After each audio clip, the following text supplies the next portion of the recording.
राजस्थान की रैली में राहुल गांधी ने प्रधानमंत्री नरेंद्र मोदी को पनौती कहा। वो भी ऐसा भी नहीं है कि इशारों में या तंज कसते हुए कहा हो। राहुल गांधी ने दो टूक में कहा कि प्रधानमंत्री मतलब मोदी। विश्व कप फाइनल में भारत की हार और ऑस्ट्रेलिया की छठी बार विजेता बनने के लिए प्रधानमंत्री मोदी को राहुल गांधी ने टारगेट किया। इस मैच को देखने प्रधानमंत्री नरेंद्र मोदी भी स्टेडियम पहुंचे थे।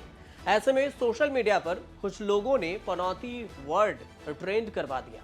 अब राहुल गांधी के इस बयान का बैकड्रॉप भी समझना जरूरी है, लेकिन इससे पहले आपको ये भी बता दें कि कांग्रेस के दिग्गज नेता दिग्विजय सिंह ने पनौती का अर्थ बताते हुए राहुल गांधी के बचाव में अब मैदान में उतर गए।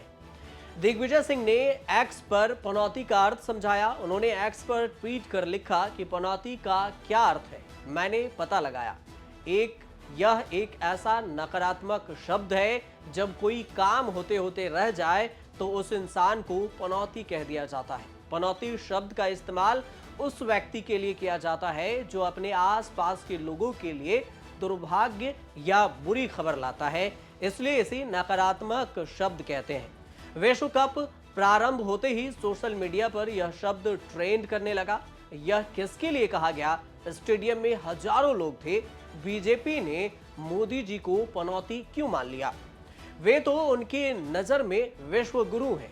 दरअसल राहुल गांधी राजस्थान की रैली में जनसभा को संबोधित करते हुए कहा कि अच्छा भला वहां हमारे लड़के वर्ल्ड कप जीत जाते, लेकिन पनौती ने हरवा दिया। टीवी वाले ये नहीं कहेंगे, लेकिन जनता जानती है। इसके बाद राहुल गांधी फिर प्रधानमंत्री मोदी का जिक्र कर निशाना साधने लगे। क्रिकेट मैच में चला जाएगा, वो अलग बात है कि हरवा दिया। पनौती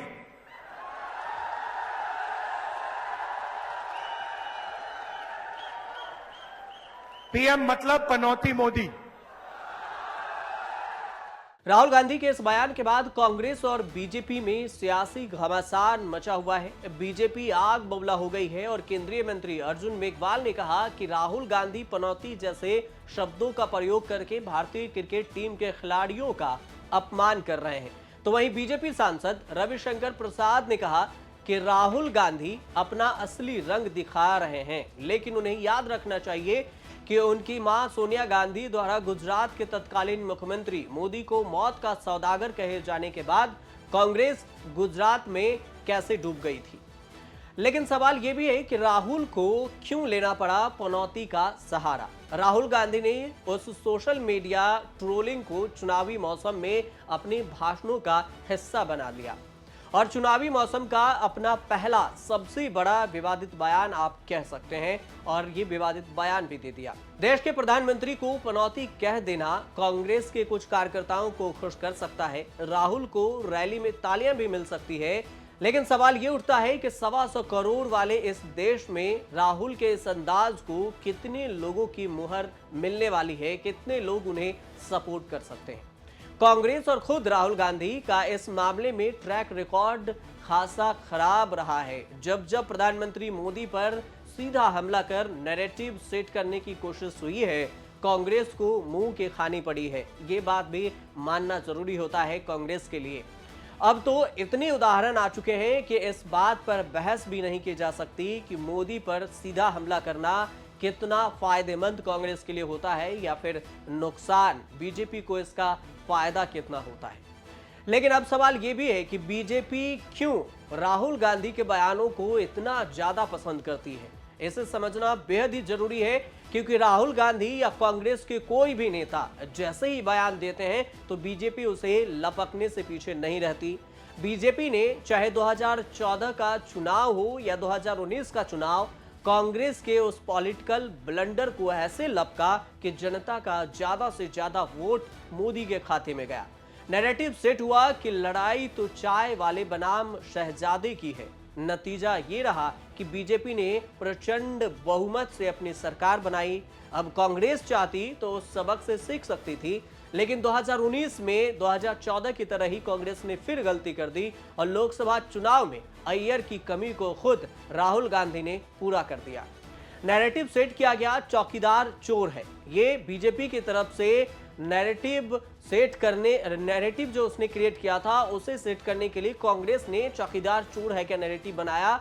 वे बीजेपी को चोर कह सकते थे, पार्टी पर जितने चाहते हमला कर सकते थे, लेकिन देश के प्रधानमंत्री को उन्होंने चोर कहा और यह सीधा हमला कांग्रेस को नुकसान भी पहुंचाया। 2014 से भी बुरी हार मिली और बीजेपी का जनादेश 2019 में ज्यादा प्रचंड होकर उभरा और प्रचंड बहुमत से जीत भी मिली। अब राहुल गांधी वहां भी रुक जाते तो कांग्रेस एक अलग रणनीति पर काम कर सकती थी, लेकिन 2019 के ही चुनाव में उन्होंने मोदी सरनेम को ऐसा बयान दे डाला कि उनकी लोकसभा की सदस्यता तक कुछ समय के लिए छीन ली गई। एक बयान में कह गए कि सभी चोरों का सरनेम मोदी क्यों होता है। उनके इस एक बयान की कीमत कांग्रेस को बहुत भारी नुकसान से चुकानी पड़ी और इसकी कीमत भी चुकानी पड़ी। कुछ समय के लिए सदस्यता तो चली ही गई, इसके अलावा पीएम की रेस में राहुल को पछाड़ते हुए कई दूसरे प्रबल दावेदार भी सामने आ गए। लेकिन अब प्रधानमंत्री मोदी को सीधे तौर पर पनौती कहना, क्या इसका असर 2024 में पड़ेगा? ये फिलहाल अभी तो नहीं, लेकिन चुनाव परिणाम के बाद, लोकसभा चुनाव परिणाम के बाद ये सिद्ध हो सकता है कि क्या पनौती शब्द का इस्तेमाल करना नुकसान दे रहा या फायदेमंद। जब प्रधानमंत्री मोदी को सीधे तौर पर निशाने में लिया गया, मुकाबला बीजेपी से नहीं मोदी से होने लगा। उस स्थिति में कांग्रेस को तो नुकसान न हुआ ही, साथ में राहुल गांधी को भी सियासी झटके झेलने पड़े। अब उस सबक से कितना सीखा गया, इस पर बहस जारी है, लेकिन कांग्रेस नेता राहुल गांधी ने अपने एक और बयान से सियासी तूफान लाने का काम जरूर किया है। अब देखते रहिए न्यूज़ तक।